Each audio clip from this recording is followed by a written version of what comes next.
eczema ay isang uri ng allergy na nakakapagpamula at nakakapagpangati ng balat. Mas madalas itong maranasan ng mga bata kumpara sa adults, ngunit pwedeng magkaroon nito ang kahit sino.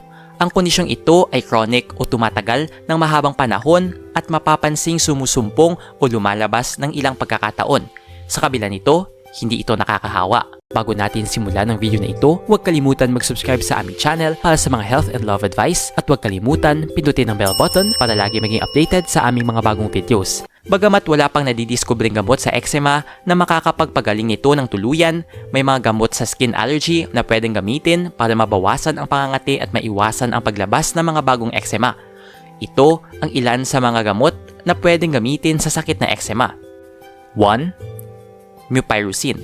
Ang ointment o gamot sa rashes na ito ay isang antibiotic na ginagamit para matanggal ang infection sa balat sa pamamagitan ng pagpuksa ng bakterya at pagdami ng mga ito. Sakaling mawala na ang mga sintomas at hindi pa nakukumpleto ang iniresetang araw ng paggamit ng gamot sa eczema, huwag itigil ang pag-administer nito. Sa gayon, mapipigilan ang biglaang pagbalik ng impeksyon. 2. Moisturize ng balat. Natutulungan ng moisture sa balat na maprotektahan ito mula sa mga impeksyon at epekto ng allergens.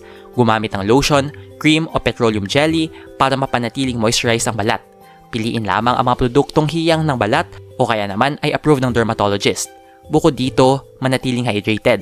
Ang pag-inom ng sapat na dami ng tubig sa loob ng isang araw ay nakakaambag sa overall health ng skin. 3. Tukuyin ang allergens at iwasan ng mga ito. Kung napag-alaman na ang dahilan ng paglabas ng eczema, hanggat maaari ay iwasan ang mga ito. Makakatulong din kung ipagbigay alam ito sa mga kasama sa bahay at mahal sa buhay nang sa gayon ay hindi mairita ang balat at lumala ang eczema. 4. Maligo gamit ang maligamgam na tubig. Sikaping maligo ng may warm water sa halip na malamig para hindi lumabas ang eczema. Limitahan din ang pagligo ng 10 hanggang 15 minuto para agad na sumara ang pores ng balat. Ipinapayo rin ang paggamit ng mga sabon na mild ang ingredients.